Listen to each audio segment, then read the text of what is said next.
Assalamualaikum warahmatullahi wabarakatuh. Kembali lagi di podcast bareng kita nih di podcast ngobrol tentang sistem pengendalian manajemen bersama aku Alfian Nurpadilah dan rekan saya.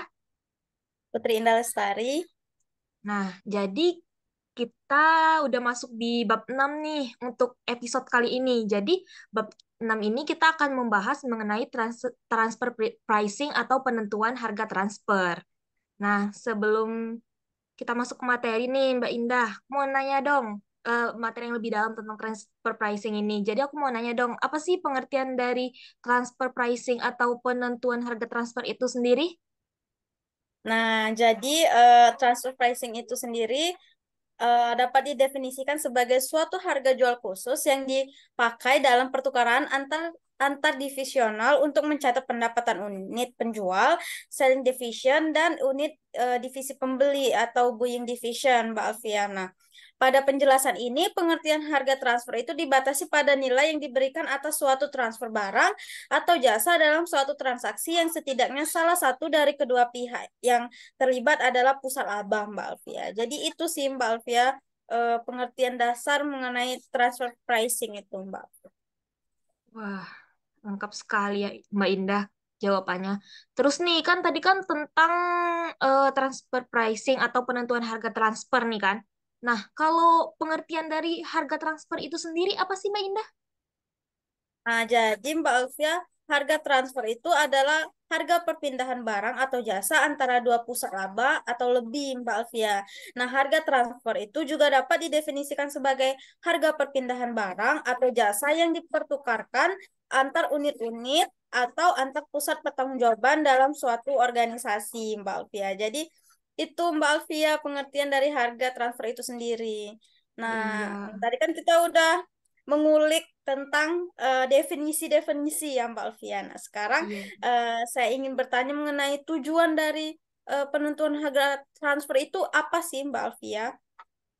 Ya, jadi harga transfer itu kan merupakan mekanisme untuk mendistribusikan pendapatan. Nah, harga transfer ini juga harus dirancang sedemikian rupa untuk mencapai tujuan-tujuannya. Nah, tujuannya itu yang pertama yaitu memberikan informasi yang relevan kepada masing-masing unit usaha untuk menentukan imbal balik yang optimum antara biaya dan pendapatan perusahaan.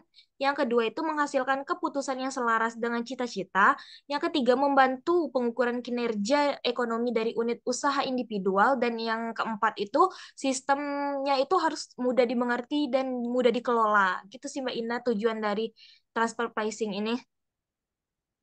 Oh, ini yang tadi tuh tujuan dari penentuan harga ya Mbak Alfiana. Sekarang tuh saya mau menanyakan ada lagi nih Mbak Alfia tujuan dari sistem harga Mbak Alfia.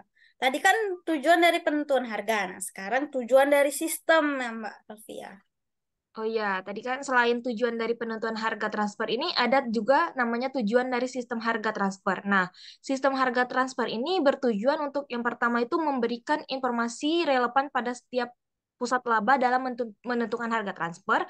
Yang kedua itu untuk memotivasi manajer pusat laba pengirim, pusat laba penerima, dan kantor pusat dalam membuat keputusan yang tepat. Dan yang ketiga itu untuk menyajikan laporan laba setiap divisi yang secara layak itu dapat mengukur prestasi divisi itu sendiri, Mbak Indah. Nah, tadi kan kita nih udah bahas tentang tujuan dari penetapan harga transfer sama tujuan dari sistem harga transfer. Nah, jadi yang selanjutnya Mbak Indah aku mau nanya nih, jadi sasaran dari penentuan harga transfer itu sendiri apa sih? Nah, jadi gini Mbak Alfia, harga transfer itu kan merupakan mekanisme untuk mendistribusikan pendapatan jika dua laba atau lebih bertanggung jawab bersama atas pengembangan, pembuatan, dan pemasaran suatu produk, sehingga masing-masing itu harus berbagi pendapatan yang dihasilkan ketika produk tersebut terjual, Mbak Alfiana.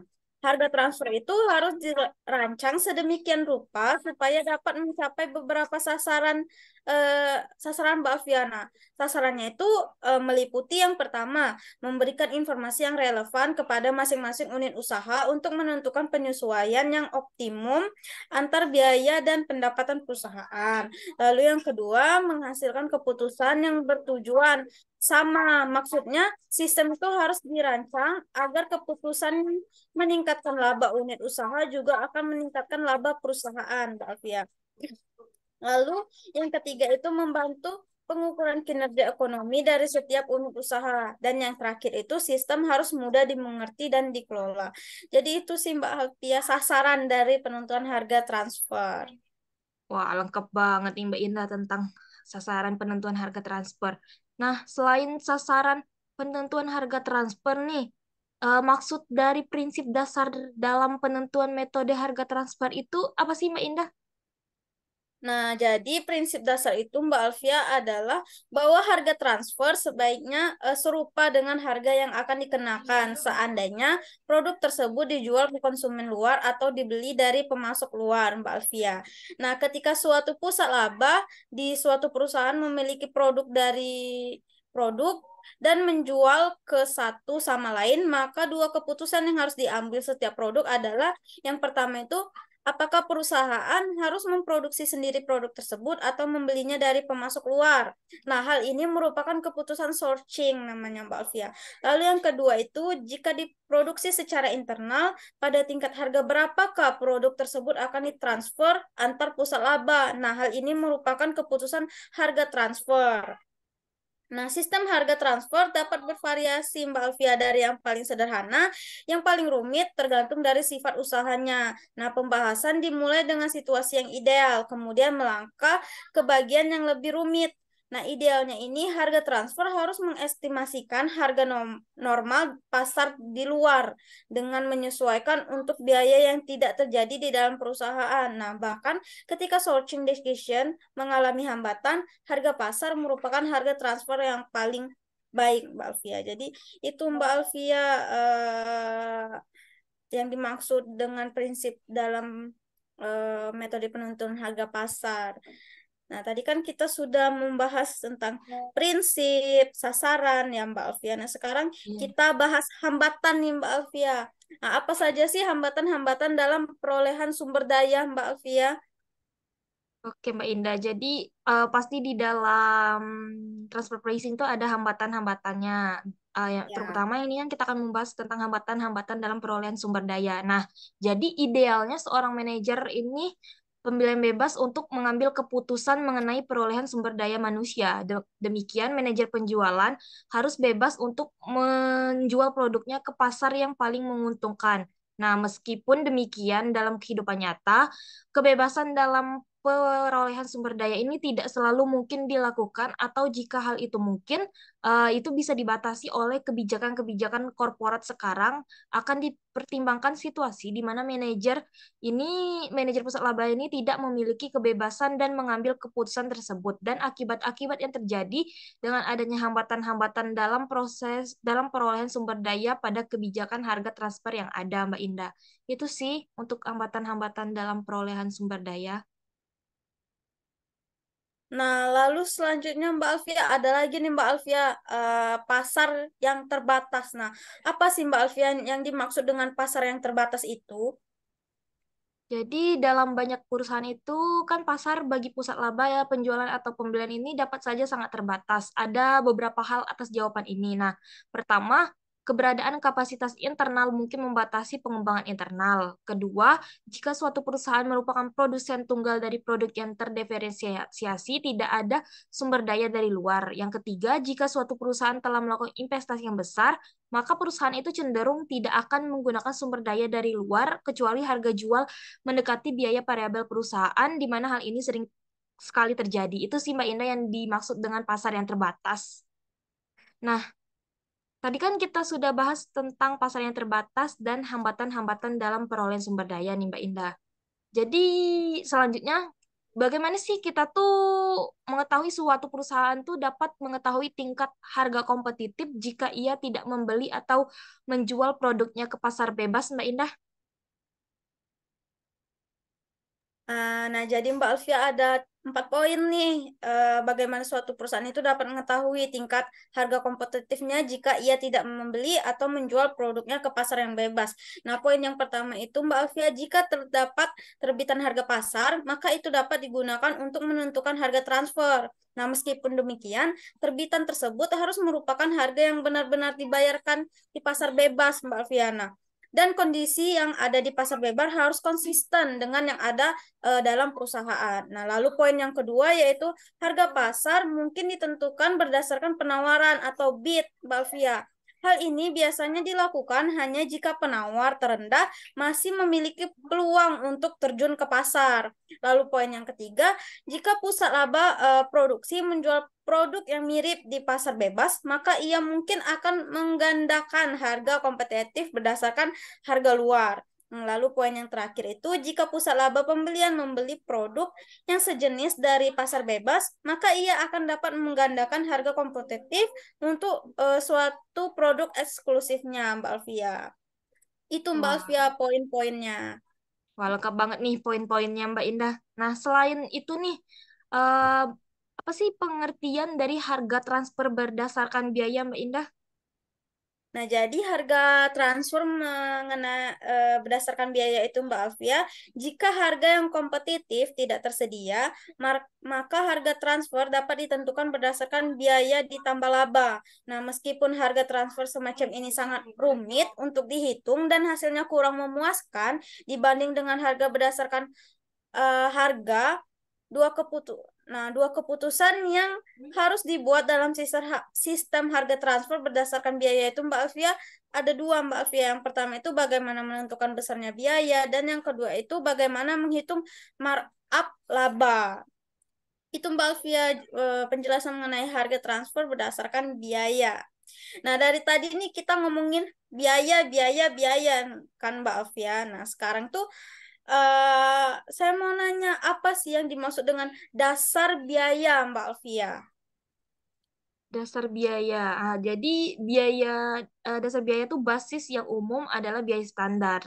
Nah, jadi biaya aktual tidak boleh digunakan karena faktor investasi produksi yang akan terlewatkan bagi pusat laba pembelian. Nah, jika biaya standar yang digunakan, maka dibutuhkan suatu insentif untuk menetapkan standar yang ketat dan meningkatkan standar tersebut nih Mbak Indah. Itu sih maksud dari dasar biaya itu.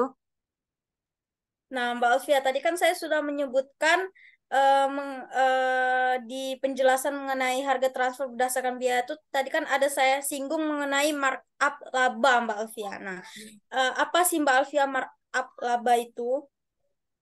Jadi dalam kita menghitung markup laba itu kan terdapat dua keputusan. Yang pertama, apa basis markup laba tersebut? Basis yang paling mudah digunakan yaitu merupakan presentasi biaya. Nah, basis yang secara konsep lebih baik adalah presentasi investasi, tetapi menghitung investasi untuk diaplikasikan kepada setiap produk yang dihasilkan dapat menyebabkan permasalahan teknis. Terus yang kedua itu tingkat laba yang diperbolehkan. Nah, problem yang kedua ini dalam penyisian laba adalah besarnya jumlah laba, persepsi manajemen senior atas kinerja keuangan dari suatu pusat laba itu juga akan dipengaruhi oleh laba yang ditunjukkannya. Nah, dengan demikian konsekuensinya kemungkinan penyisian laba itu harus dapat memperkirakan tingkat pengembalian atau rate of return yang akan dihasilkan seandainya unit usaha tersebut merupakan perusahaan independen yang menjual produknya kepada konsumen luar. Nah, solusi dari konseptual itu ialah dengan membuat penyisihan laba yang berdasarkan investasi yang dibutuhkan untuk memenuhi volume yang diminta oleh pusat laba pembelian. Nilai investasi tersebut dihitung pada level standar dengan aset dan persediaan pada tingkat biaya penggantian atau replacement cost. Itu sih Mbak Indah mengenai markup laba itu sendiri. Wih, Nah, lengkap banget ya Mbak Alfia iya. penjelasannya. Selanjutnya nih, kita kan tadi udah ada membahas sedikit tentang metode transfer pricing nih, yang udah Mbak Indah jawab juga. Nah, jadi selain metode yang transfer pricing yang udah Mbak Indah sebutkan tadi nih, metode transfer pricing yang sering digunakan oleh perusahaan-perusahaan konglomerasi dan divisionalisasi atau departementasi itu apa aja sih Mbak Indah? Nah, jadi metode-metode yang sering digunakan oleh perusahaan-perusahaan itu ada tiga metode nih, Mbak Alfia. Yang pertama itu ada kita mulai dari cost based transfer pricing dulu ya, Mbak Alfia, atau harga transfer biaya. Nah, harga transfer biaya ini sendiri merupakan perusahaan yang menggunakan transfer transfer atas biaya menetapkan harga transfer atas biaya variabel dan tetap yang bias dalam 3 pemilihan bentuk Mbak Alfia, yaitu yang pertama tuh biaya penuh atau full cost, yang kedua biaya penuh ditambah markup atau full cost plus markup, dan gabungan antara biaya variabel dan tetap atau variable cost plus fixed fee Mbak Alfia. Lalu metode yang kedua itu ada market basis transfer pricing Mbak Alfia, atau harga transfer atas dasar harga pasar. Yang maksudnya di sini adalah apabila ada suatu pasar yang sempurna, metode transfer pricing atas dasar harga pasar inilah merupakan ukuran yang paling memadai karena sifatnya yang independen, Mbak Fia. Namun, keterbatasan informasi pasar yang terkadang menjadi kendala dalam menggunakan transfer pricing yang berdasarkan harga pasar. Lalu di metode yang ketiga itu ada negotiated transfer pricing atau harga transfer negosiasi. Nah, maksudnya di sini dalam keadaan harga, beberapa perusahaan memperkenankan divisi-divisi dalam perusahaan yang berkepentingan dengan transfer pricing untuk menegosiasikan harga transfer yang diinginkan. Nah, harga transfer negosiasi ini mencerminkan perspektif kontrolabilitas yang inheren dalam pusat-pusat pertanggungjawaban, karena setiap divisi yang berkepentingan tersebut pada akhirnya yang akan bertanggung jawab atas harga transfer yang dinegosiasikan, Mbak Alfia. Jadi itu sih Mbak Alfia metode-metodenya. Wah, lengkap banget nih Mbak Indah tentang metode-metode itu. Selain metode nih Mbak Indah, pengertian dari biaya tetap dan laba hulu itu apa sih Mbak Indah? Nah, jadi penetapan harga transfer itu dapat menimbulkan permasalahan yang cukup serius ya Mbak Alfia dalam perusahaan yang terintegrasi. Nah, pusat laba yang pada akhirnya menjual produk ke pihak luar mungkin tidak menyadari jumlah biaya tetap dan laba bagian hulu yang terkadang di dalam harga pembelian internal. Nah, bahkan jika pusat laba terakhir menyadari adanya biaya tetap dan laba tersebut, pusat laba itu mungkin enggan untuk mengurangi labanya guna mengoptimalkan laba perusahaan. Nah, metode-metode yang digunakan oleh perusahaan untuk mengatasi masalah ini adalah dengan cara-cara yang dapat adalah dengan cara-cara seperti persetujuan antar unit dan 2 langkah penentuan harga, Mbak Alfia. Nah, ada juga nih beberapa hal yang harus dipertimbangkan dalam menerapkan metode penentuan harga 2 langkah, Mbak Alfia. Yang pertama itu pembebanan biaya per bulan untuk biaya tetap dan laba harus dinegosiasikan secara berkala. Lalu yang kedua itu keakuratan alokasi investasi dan biaya. Nah, yang ketiga dengan sistem penentuan harga ini kinerja laba dari unit produksi tidak dipengaruhi oleh volume penjualan dari unit final. Nah, yang keempat, mungkin terdapat konflik antara kepentingan dari unit produksi dengan kepentingan perusahaan. Dan yang kelima, yang terakhir, metode ini mirip dengan penentuan harga, ambil atau bayar, take or pay, pembelian laba, Mbak Alfia. Jadi itu sih Mbak Alfia mengenai biaya tetap dan laba hulu, Mbak Alfia. Wah, Nah, lengkap sekarang, banget nih penjelasannya Mbak Indah. iya Mbak Alfia. Nah, tadi kan ada kita singgung ya Mbak Alfia mengenai transfer dari pembahasan kita sebelum-sebelumnya. Nah, sekarang apa sih Mbak Alfia sebutkan 2 jenis dari transfer Mbak Alfia? Jadi untuk jenis yang pertama itu untuk jasa pusat yang harus diterima oleh unit penerima, di mana unit penerima itu dapat mengendalikan jumlah yang digunakan paling tidak secara parsial. Dan yang kedua itu untuk jasa pusat yang dapat diputuskan oleh unit usaha apakah akan digunakan atau tidak. Nah, cara lain dengan membuat suatu harga transfer yang meliputi 2 jenis biaya nih, Mbak Indah. Kalau berdasarkan biaya, ada yang pertama, untuk setiap unit yang terjual, pembebanan biaya dibuat sama dengan biaya variabel standar dari produksi. Dan yang kedua, pembebanan biaya yang berkala, biasanya setiap bulan dibuat sama dengan biaya tetap yang berhubungan dengan fasilitas yang disediakan untuk unit pembeli nih, Mbak Indah. Itu sih, Mbak Indah, dari penjelasan 2 jenis transfer. Oh, jadi gitu ya Mbak Alfia. Nah, selanjutnya apa saja sih Mbak Alfia teori dari pemikiran mengenai pengendalian atas jumlah jasa Mbak Alfia? Jadi ada tiga teori pemikiran nih mengenai jasa-jasa yang seperti ini. Yang pertama yaitu teori pertama yang menyatakan bahwa suatu unit usaha itu harus membayar biaya variabel transfer dari jasa yang diberikan. Yang kedua, teori pemikiran ini menyarankan harga yang sama dengan biaya variabel standar ditambah dengan bagian yang wajar dan biaya tetap standar yaitu biaya penuh atau full cost. Dan yang ketiga, teori ini menyatakan pemikiran yang menyarankan harga yang sama dengan harga pasar atau biaya penuh standar atau standar full cost ditambah dengan margin labanya. Jadi teori pemikiran itu aja sih Mbak Indah. Oh, jadi terdapat tiga teori ya Mbak Alfia mengenai Ya. pemikiran itu. Jadi kan kita tadi udah bahas tentang pemikiran mengenai pengendalian atas jumlah jasa nih Mbak Indah. Nah, jadi gimana sih maksud dari pilihan penggunaan jasa itu sendiri Mbak Indah?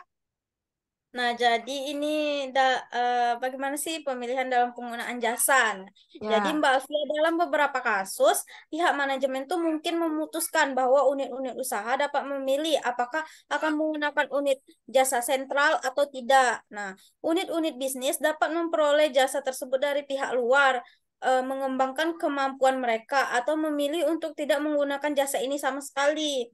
Nah, perjanjian semacam ini sering ditemukan untuk aktivitas-aktivitas seperti teknologi informasi, kelompok konsultasi internal, dan pekerjaan perataan, Mbak Alfia. Nah, pusat-pusat jasa independen yaitu harus berdiri sendiri-sendiri. Jika pelayanan internal tidak kompetitif dibandingkan dengan penyedia jasa dari luar, maka ruang lingkup dari aktivitas mereka akan dikontrakkan atau jasa-jasa mereka sepenuhnya didapat dari luar perusahaan. Nah, dalam situasi ini, para manajer unit usaha mengendalikan baik jumlah maupun efisiensi dari jasa pusat, Mbak Alfia. Nah, pada kondisi ini, kelompok pusat tersebut merupakan pusat laba. Nah, harga transfernya harus berdasarkan pada pertimbangan yang sama dengan pertimbangan yang mengendalikan harga transfer yang lain. Jadi itu sih Mbak Alfia, penjelasan mengenai bagaimana pemilihan penggunaan jasa, Mbak Alfia. Wah, lengkap banget nih Mbak Indah. Selanjutnya nih, apa sih pengaruh transfer pricing terhadap pajak itu sendiri, Mbak Indah? Nah, jadi pengaruh transfer pricing terhadap pajak, Mbak Alfia, harga transfer itu merupakan salah satu faktor yang dapat mempengaruhi terjadinya penghindaran pajak, Mbak Alfia. Karena semakin tinggi praktik harga transfer memberikan suatu indikasi bahwa perusahaan itu dapat melakukan penghindaran pajak, Mbak Alfia.